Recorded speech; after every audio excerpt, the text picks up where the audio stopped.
Conversely, say sorry. There's a fly here that keeps trying to fly in my face and it's just getting on my nerves.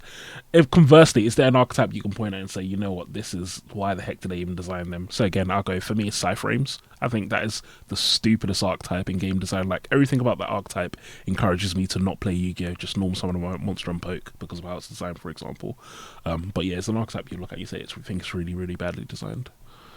My answer is very quick, and I don't think it's the entire. I don't think it's the entire archetype. So I'm just going to say this very quickly. Why the Magispect is purely because you can't target or destroy any of them. Why?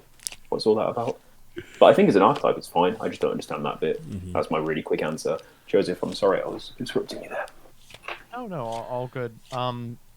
It's really weird because I know I'll get flack for this, but I would say probably Pearly.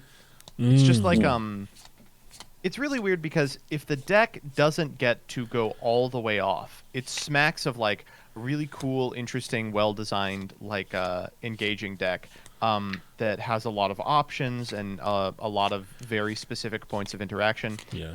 But if you're not interrupted in a meaningful way and they get to like a 5-man noir, it just becomes like, did you draw a boarded kaiju the game? And that's sucks. That's not fun. As I draw 4 cards in your standby, so there's no way you'll get it back in the game as well. Yeah, I'd agree with that. Like, Pearly's so weird, I think, because there was a point where everyone just thought, "Oh, this deck's awful" when it first came out, and then the Black Cat was announced. Yeah, so it's insane. But yeah, it felt like even if you out the big noir, like they just have so much follow up. Like you have to just like kill them, and for a lot of decks where noir was the one to beat, that wasn't really possible. Yeah. So yeah, I'm not a fan of how Pearly's designed either. Really, to be honest, I think it's a cool archetype. It just stinks of like striker to me, but not in a good way.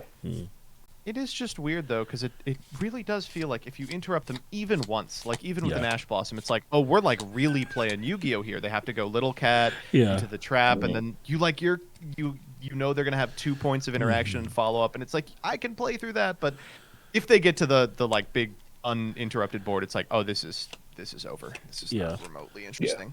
And it's funny because even though this is actually one of my favorite archetypes, I'll point at this for almost the exact same reason as Pearly. I think it's terrible design. Is Ignista. I used to love playing Ignista because it's unfair. Because it's like I get to a rival, either you have the out or you don't. I win. There's so much little mental stack. I was talking about this with my friend earlier today. I was like the mental stack in some decks. No, I was talking about with you. It was you, Dan. I was talking about this year. It was at locals. Yeah, and I was saying that one of the reasons why I like certain decks is like I just like not having to think about anything in my opponent's head. It's like I've summoned a 5k Ignista. I know you can't out it, so it's just do you have a kaiju? If you don't, I guess I win now. And yeah, I think Pearly has that problem as well. And then also the whole every card leads to the same combo that pluses you 6 and ends on that. So it's like there's not even really thought. I think for diversity, it's cool to have at least one Towers deck in the game, just for the sake of there should always be different options. But I think Ignista's not how you should do it. It's weird because like I dislike exactly that type of Pearly, but I don't have a problem with formats where Pearly is good. It's like, oh, sometimes you're just going to have to run up against it. Yeah. It's, I don't know. I guess a testament to that we're not just printing Apoc Leaf or Towers anymore.